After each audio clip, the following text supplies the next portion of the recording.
Hello everyone! Welcome to the very first video demonstration with narration, or commentary rather, of a dungeon crawler, grid-based dungeon crawler, first-person game, 4-party member system.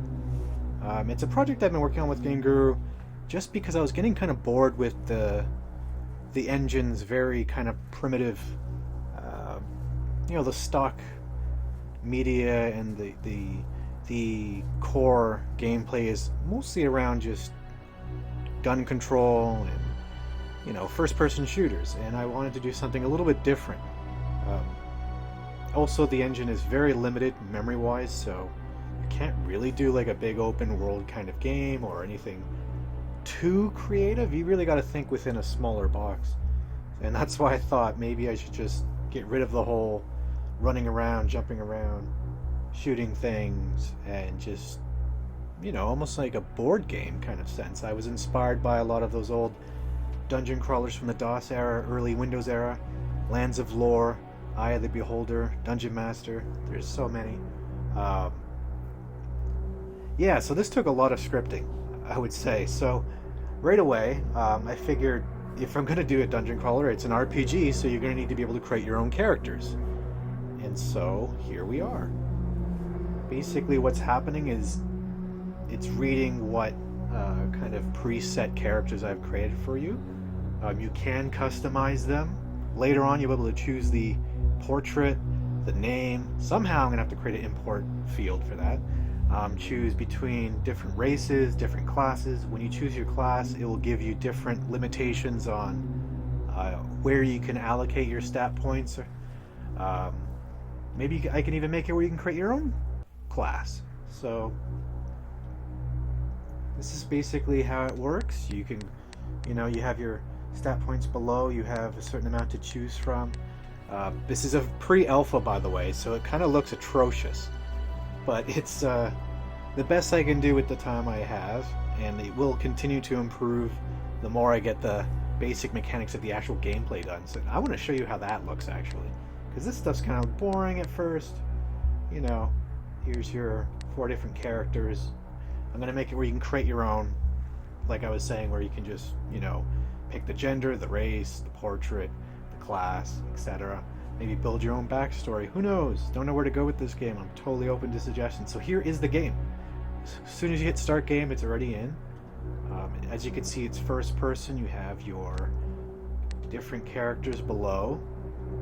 I do have some audio for them, but I'm kind of deciding how I want to make that kind of appear. Right now it's just when they're injured, it's just male or female kind of thing. It detects what gender they are. But yeah, you would move around using the WASD keys, similar to any, first-person game.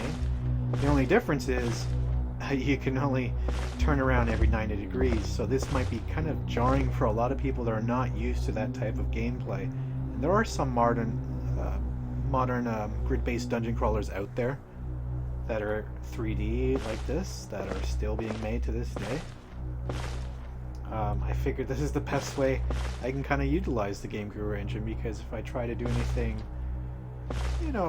typical, I'm going to find myself limited by the capabilities and the memory, and that's just going to piss me off. So yeah, I felt this would be the easiest way to kind of have some fun.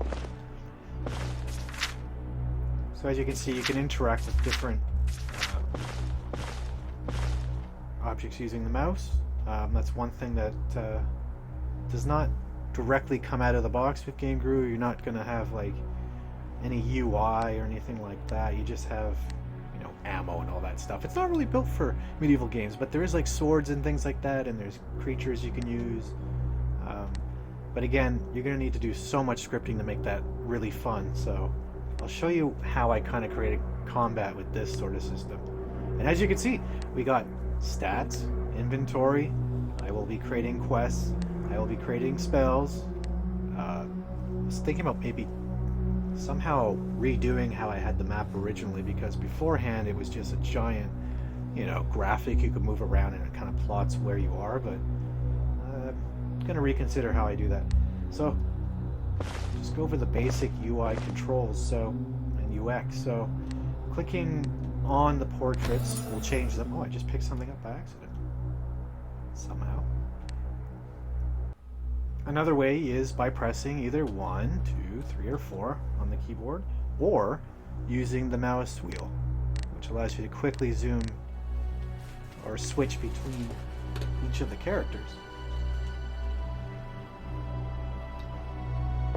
And whatever character is selected is the one that's going to be doing the attacking, or the one that's going to be taking the blows from enemies. And additionally, also, which ones will be using the items. And the items in the inventory can be used by right-clicking currently. But you can't use health potions if your health's already full, magic, stamina, etc. There is one item currently being used in the game right now, and that is a torch. As you can see, there's some light. It's actually got a value that's kind of draining over time, and then it's going to start using the torches. And I'm opening the inventory by pressing I, or you can click up there, and I just attempted to open a chest. And it failed the first time, which used a pick lock, and then it broke. It's completely random how it works right now, but later on it will be based on your level, and the level of the chest, and your class, and your skills related to lockpicking and things like that. You can either take all, or you can simply click the one you want to take. Maybe less talking and more showing, I guess. Oh yeah, so I gotta explain that. So on the screen it just displayed some text at the bottom here saying that one of the characters had felt a draft. And what that basically means is just, if you have a certain character that has a class or a race that has any specialties, it will tell you about certain things that are nearby. Looks like I still got some debugging going on here I gotta fix. This might be an older version I'm actually running. I'm sorry about that. I'll have to do another video later on showing some more of the things I've added. So another thing is you can right click on your characters and it will open up a stats menu. The stats menu later on will have, you know, headgear, body armor, legs, different things like that, and you can actually dress your characters with armor and weapons, and you'll have somehow left hand, right hand, and maybe you can do right attack with the left, right mouse click. So as you can see, something's trying to attack me here. Here we go. Now he's so it's actually too strong for the characters I have. Not good. This guy's weak.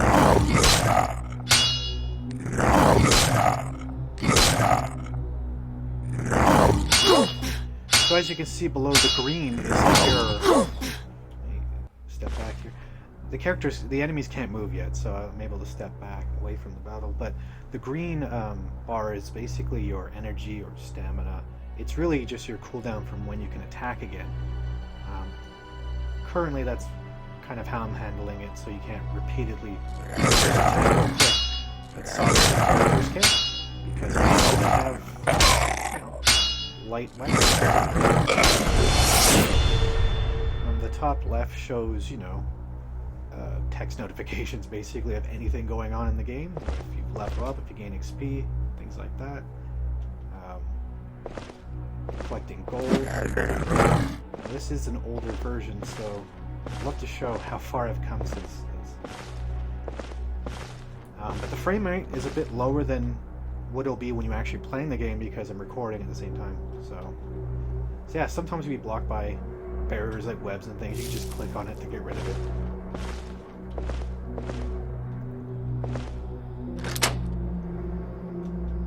Alright. Uh-oh.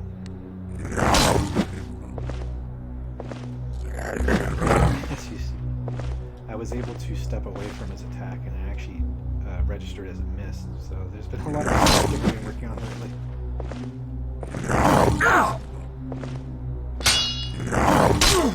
I made these characters way too strong.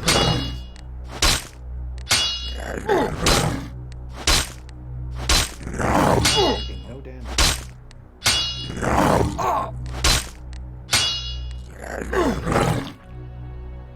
Drink that.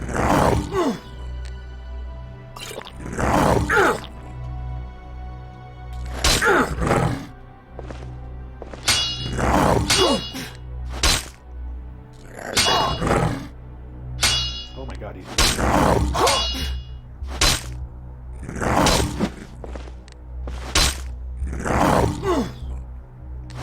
So obviously I'm still working on the balancing of the enemies. The newer version of the alpha build that I have up, if you're interested in actually testing the latest builds, you can look in the description. I'll have a link to it. Yeah, the characters are more balanced since this. There's no text on the screen like this. What's going on?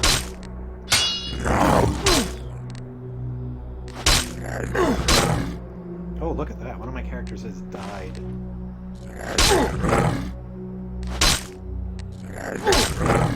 He's gonna kill me.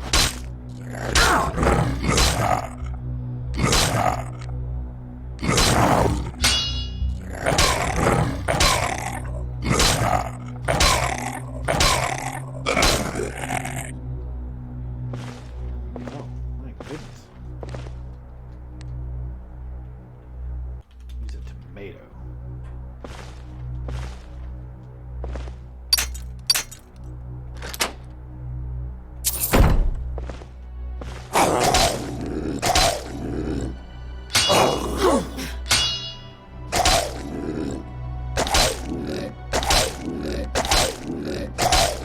Not attacking me.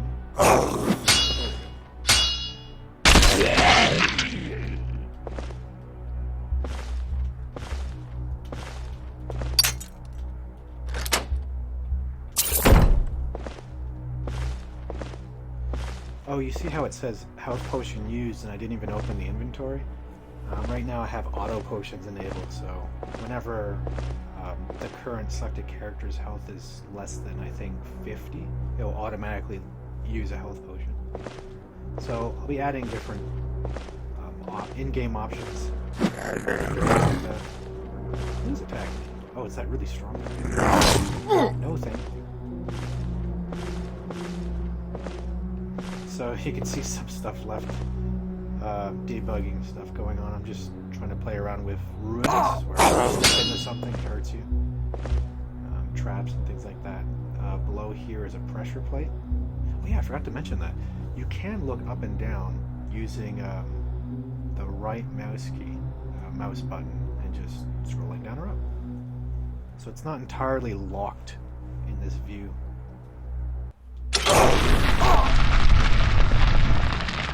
This is such an old version. There's just a pit of lava.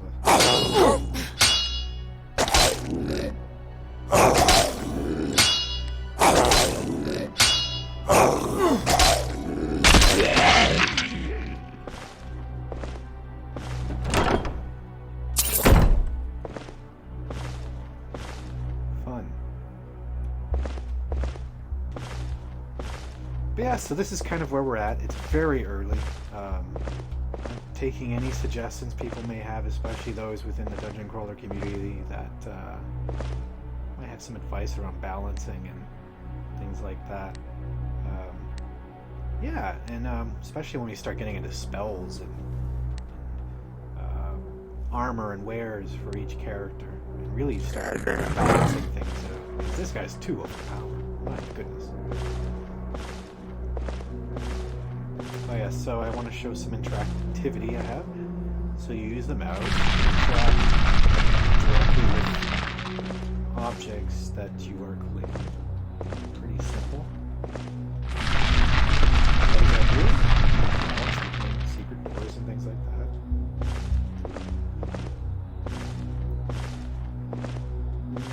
Another test room. So nothing you see here is really represent what will be in the final game. It's mostly just like it's a tech demo. It just has random rooms with levers and pressure plates and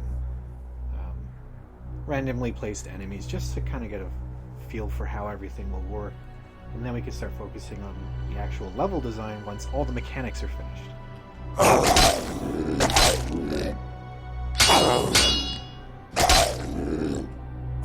Now, just to explain a little bit more, so as you can see, when an enemy attacks you, if your defense points is strong enough to, you know, block out that attack, like it equals 0 or negative, based on the value of attack coming towards you, and, you know, based on your defense points, it will result in a block. So that means the enemy will not be actually able to hurt you. And the same goes for if you're attacking an enemy. If their defense points is too high and your attack's too low, they're going to block your attack. Now, attacks from enemies or player is randomized between the range of the weapon they're using. Most will thinking about making it where your armor can wear down over a long period of time, not quick like unrealistically like in other games, but if it's able to wear down that way, you won't. Oh, look, my dog is back out here. So, yeah, that's a game I'm working on. It just keeps me busy, especially during this whole COVID-19 stuff. I need to keep busy. Just keep my mind on things that are more fun. Nothing's more fun than making games, I'll tell you. So yeah, I'd like to know what you guys think. I would love to show you where we're at with the latest demo, because we've come a long way. The enemies actually kind of speak when they see you, hear you, and even orcs, they might even smell you around the corner. So yeah, I'd love to know what you guys think in the comments, or jump on the Discord and you know, throw some suggestions, or maybe test it out. That'd be great. I need some help with bug testing. Can't do alone, because there's a lot of things I'm probably not clicking or doing that I don't notice there's problems for. So yeah, and I hope by the next time I do a video, it'll look a little bit better, because this text on the screen, that's not gonna work here. All right, I'll see you guys later. Bye.